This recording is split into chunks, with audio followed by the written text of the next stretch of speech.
14 బోనాల మహోత్సవానికి ఇచ్చేసినటువంటి చుట్టుపక్కల గ్రామ ప్రజలందరికీ కూడా ఆలయ కమిటీ తరపున ఎస్ఆర్ నగరం ప్రజల తరపున కూడా హృదయపూర్వక ఆహ్వానం పలుకుతూ, గుడి నిర్మాణం పూర్తయింది, ప్రహరీ కూడా అవ్వట్లేదు, ఏటి కారణం 3 సార్లు వాయిదా పడ్డది. తర్వాత మన డాక్టర్ గారు, గురు డాక్టర్ గారితో ఆయనే ప్రహరీ కూడా శంకుస్థాపన చేశారు.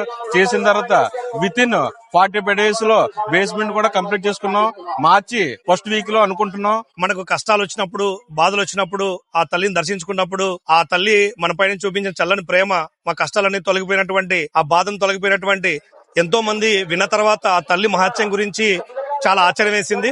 అయితే ఈ రోజు బోనాల సందర్భంగా కమిటీ ఆహ్వానం మేరకు ఈ రోజు దర్శనం చేసుకోవడం జరిగింది. ఇంకా ఇక్కడ ఒక పెద్ద మర్రి చెట్టు ఉండేది. ఆ మర్రి చెట్టు త్వరలోంచి అమ్మవారు స్వయంభూగా మనకి ఇక్కడ కొలవడం జరిగింది. 14 సంవత్సరాల నుండి అమ్మవారికి బోనాలు సమర్పించే విధంగా ఇక్కడ ఏర్పాట్లు చేస్తూ ప్రతి సంవత్సరం కూడా ఈ బోనాలు అంటే అమ్మవారికి ప్రీతిపాత్రమైంది.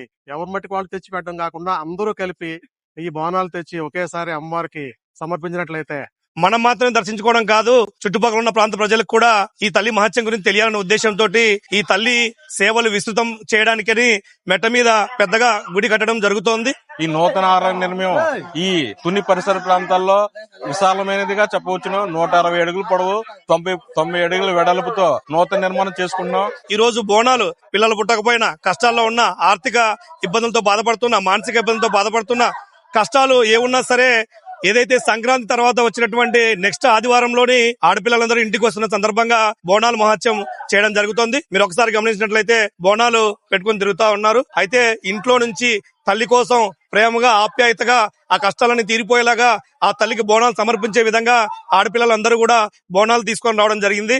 ఈ అమ్మవారు కోరిన కోరికలు ఇచ్చే అమ్మవారిగా ఈ గ్రామంలోనే కాకుండా పరిసర గ్రామ ప్రజలందరూ కూడా ఇక్కడికి వచ్చి అమ్మవారిని దర్శించుకుని వారి వారి కోరికలు కోరుకుంటూ ఆ అమ్మవారి దయాదాక్షిణ్యాలు పొందుతూ కృపాకటాక్షలు పొందుతున్నారు. అయితే గత 14-15 సంవత్సరాలుగా ఈ అమ్మవారు పూజలు నిర్విరామంగా నిర్విఘ్నంగా దిగ్విజయంగా జరుగుతా ఉన్నాయి.